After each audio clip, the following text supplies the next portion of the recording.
Position politique du président de la force louverturienne réformiste. Une heure a sonné. Les langues doivent se délier face à la catastrophe annoncée en Haïti. Je dois à la nation et à l'humanité cette angoissante vérité avec toute la franchise qui est la mienne, au-delà de mes engagements comme signataire de l'accord de Mariotte, du protocole d'entente nationale et de l'accord du 11 septembre. Mon pays vit dans une telle déchéance morale qu'il risque d'atteindre le summum de la sous-humanité et de se transformer en un gigantesque capharnaüm. C'est désormais un haut lieu de fric-frac, un théâtre où les autorités et les criminels jouent à cache-cache. Les héritiers du défunt président et leurs anciens alliés se disputent un usufruit avec une rare violence, et ce qui reste d'un pouvoir corrompu qui a sucé le sang d'un peuple jusqu'à la lie, non sans l'aide de mercenaires et de certains agents étrangers accourus défendre leurs intérêts dans les riches dépouilles d'un misérable agonisant. Il est midi. C'est l'heure des bilans et de reddition de comptes, car il faut des responsables et des coupables. Haïti est victime de la guérilla permanente d'une plutocratie affairiste et du complot de nos villes dirigeants. Haïti est aussi victime de la richesse de ses réserves, de son passé et de son présent, de la désinvolture des profiteurs et de l'hypocrisie du particularisme international entretenu par les nostalgiques de l'esclavage et de la traite négrière. Haïti paie les singularités de sa généreuse révolution qui a incurvé l'histoire universelle par le renversement des moyens sociaux de production dans l'économie mondiale. Si le capitalisme et le communisme se sont alliés un jour contre le nazisme au nom d'un intérêt commun, Haïti doit continuer la révolution de 1804 au prisme de la modernité et de la globalisation pour réinventer la liberté, l'égalité et la solidarité qui doivent caractériser la recherche incessante du bonheur pour son peuple. On ne peut corriger l'histoire, mais il faut corriger les déviances qui engendrent la pauvreté et la misère. Il est midi. L'heure des sacrifices est enfin arrivée pour sortir Haïti de sa condition abiotique. Depuis des lustres, nous cherchons des solutions à nos problèmes politiques, économiques et sociaux, mais nous conservons les mêmes stratégies sans résultat, avec le même système mafieux. Il va falloir séparer l'ivraie du bon grain. Le pays est infesté de politicards affamés, de trafiquants en civil plébiscités et d'arrogants publicistes de la flagornerie qui agissent à visière levée face au défaitisme d'un groupe et à l'épuisement de la grande majorité. Jusqu'à présent, toutes les démarches de la société et des puissances supranationales n'ont pu aider à trouver une solution pacifique négociée. Ne faudra-t-il pas essuyer le tableau, fixer les responsabilités et partir de zéro?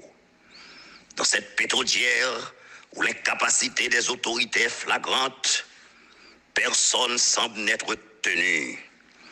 La force louverturienne réformiste, conformément à ses engagements politiques, n'est liée qu'au principe d'une gouvernance intérimaire de rupture, avec une feuille de route prenant en compte les revendications populaires jusqu'à la tenue des élections générales dans des conditions sécuritaires et politiques acceptables. Pour compte fait, la population ne peut pas être condamnée à choisir constamment entre le mauvais et le pire. Le moment est venu pour le grand coup de balai. Haïti doit pouvoir compter sur les femmes et les hommes les plus qualifiés et les plus compétents, les plus honnêtes et les plus courageux, pour livrer le bon combat contre la corruption et l'exclusion sociale. Quant à moi, je suis prêt. À côté des femmes, des jeunes des villes, des campagnes et de la diaspora, je me rends disponible, fort du mandat de mon parti et de l'opinion, pour le destin commun de ma République, afin de corriger ensemble les errances de nos élites politiques, économiques et intellectuelles, desquelles sont nées la débandade et la déshumanisation des classes moyennes et des classes populaires. L'heure est grave, et il est midi dans le ventre d'un peuple grugé par ses chefs et qui offre chaque jour le savoir-faire et la force de travail de sa jeunesse, devenue des forçats réduits en esclavage moderne sous les toits les plus reculés du monde dit civilisé.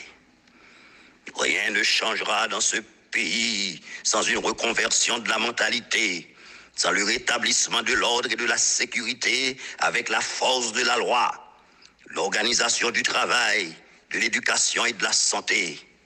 Alors, s'ouvriront ensuite les portes de la démocratie pour une société plus juste et plus équitable. Nous ne nous sommes jamais entendus sur un projet national pour créer la stabilité politique et la richesse.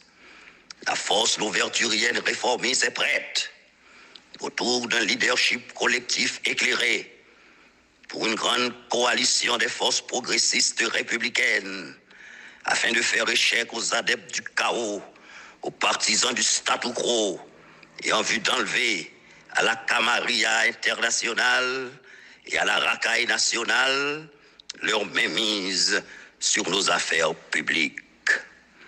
La force louverturienne réformiste cherche un plan Marshall pour Haïti avec les partenaires internationaux dans le cadre d'un investissement massif pour établir l'équilibre de l'île et freiner les hordes des désespérés qui envahissent les frontières de nos voisins.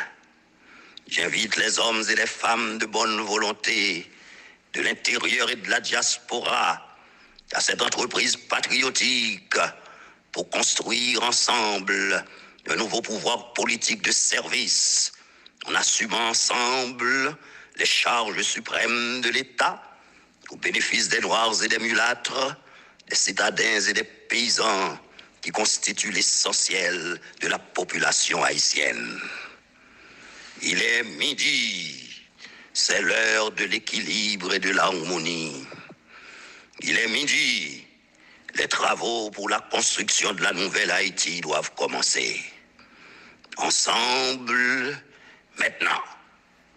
Port-au-Prince, ce 26 octobre 2021, Dr Emmanuel Ménard, président de la force louverturienne réformiste.